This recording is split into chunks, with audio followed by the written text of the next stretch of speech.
Hey guys, I just briefly want to talk a little bit about how I stop runaway boats, a little method I've developed. So typically when people you get a runaway boat, people set this out. It's a poly line, it floats.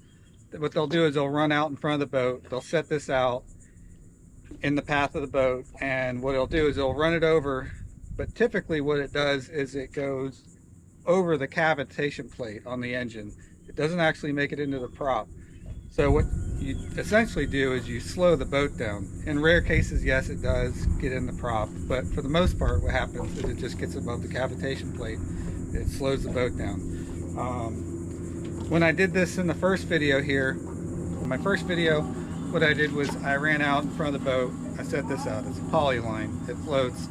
You can set it in front of the path of the boat, and theoretically, it's supposed to go into the prop. I've never actually had that happen, but it didn't stop. So it just kept going around in circles.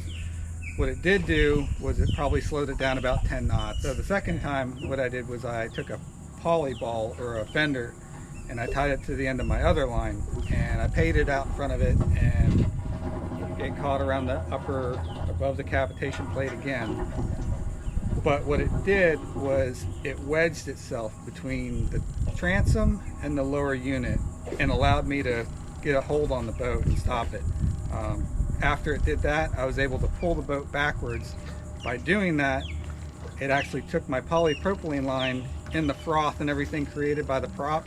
It sucked it into the prop, and that's what actually killed the engine. So going forward, I decided to create something that would stop boats. So after all this happened, I did what everybody had been talking about. I created a prop fouling device.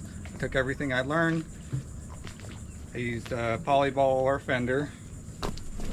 I've got my prop fouling lines, and I still have my floating poly line. Now the floating poly line, all I have to do is set it out in front of the boat, make one wrap around my bit, and I can hold it in my hand.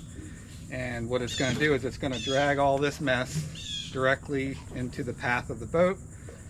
It's going to go between the transom and the lower unit. It's going to pull this poly ball all the way to the lower unit. It's going to stop there. Now all this stuff is right where I need it, right around the prop.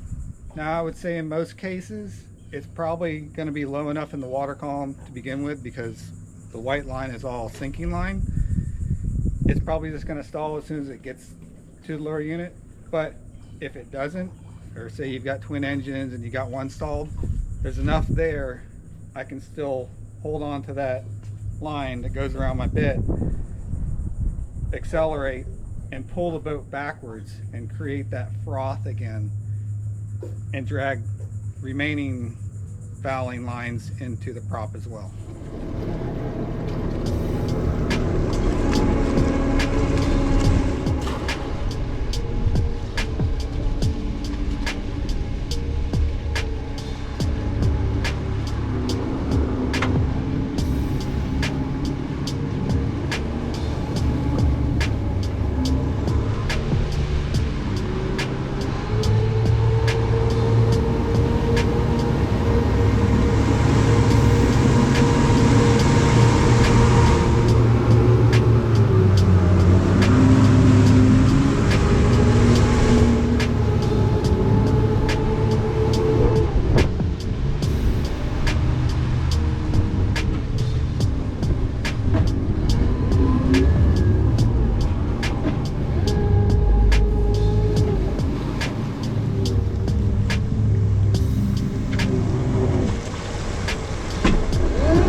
Just a little something I wanted to share with the professional boating community. I feel it's a safer way. Nobody has to go diving in the boats or anything crazy like that.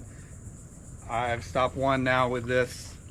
I'm pretty certain if we get another runaway here, which we've had plenty of, we'll be able to do it safely. And if there's one thing I can share with our recreational small boat owners, it's this: wear your safety lanyard.